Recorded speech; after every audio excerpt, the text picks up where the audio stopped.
Hi friends! So today we want to take a look at our rectangular zipper bag and do a little bit of editing. And you'll notice as I'm toggling back and forth on the screen here that the upper end of the bag, the edge looks nice and smooth, but on the bottom end of the bag it doesn't. And this is because I've edited the top edge to get a nice straight line, and the bottom edge still needs to have a little bit of editing. That's my cat playing in the background. Sorry about that. So what we're going to do is we're going to click on Pumpkin, stop. I'm going to click on our bag image. You see how I clicked and I have the little points showing, and I'm going to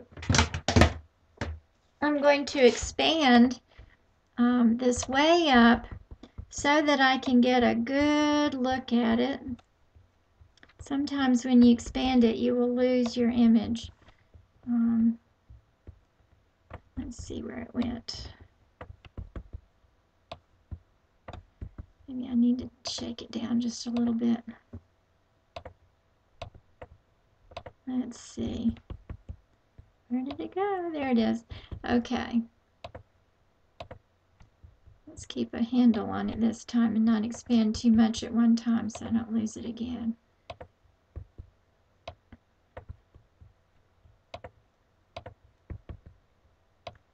Alright, so what I want to do is get the lower edge here in sight, and I'm going to first of all click on these points. Now there are a couple of tricks you need to know about these points. First of all, they come from working with a vector image, and as we said before, the vector is very important for digitizing, and here's the reason why.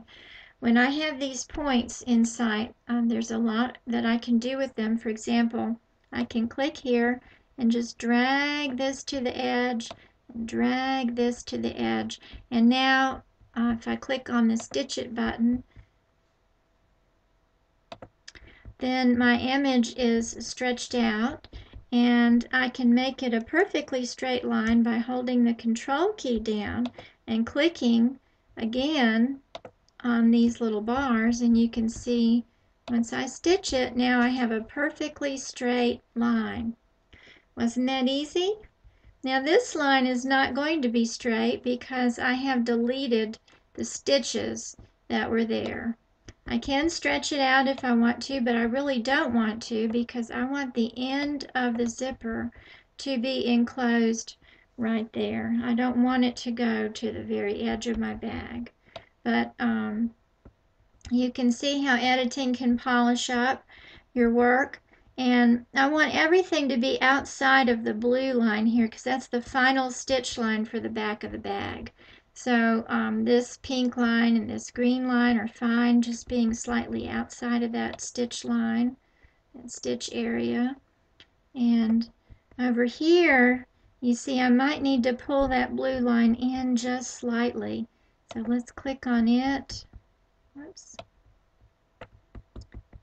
Let's just drag that in a little bit. Now, let's click off of my editor, grab a hold of that line, just drag it in a little bit there, because I want it to completely enclose. That's the wrong line. I want it to completely enclose all my other stitching. So I want it to be inside. Come on up.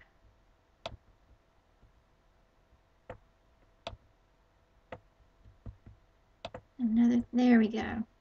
So another thing, and that might be a little too much, another thing I could do is drag this black line out just a little further. There we go. Okay, and same with the green line. Drag it out just a little bit further. Okay. And you might be wondering the purpose of having the different colored lines. That's because it gives me a separate block for each one of these, and then they are clickable and editable at the end of my design. If I want to, I can always change the the color of the line so that everything is the same color, but there's really no need because we're not stitching with a colored thread. For this project, we're just keeping it white. Alrighty. If I can grab a hold of that blue line now, I can drag it back out, or I can just leave it. But at least you get an idea of the purpose of the editing and how you can polish up your project.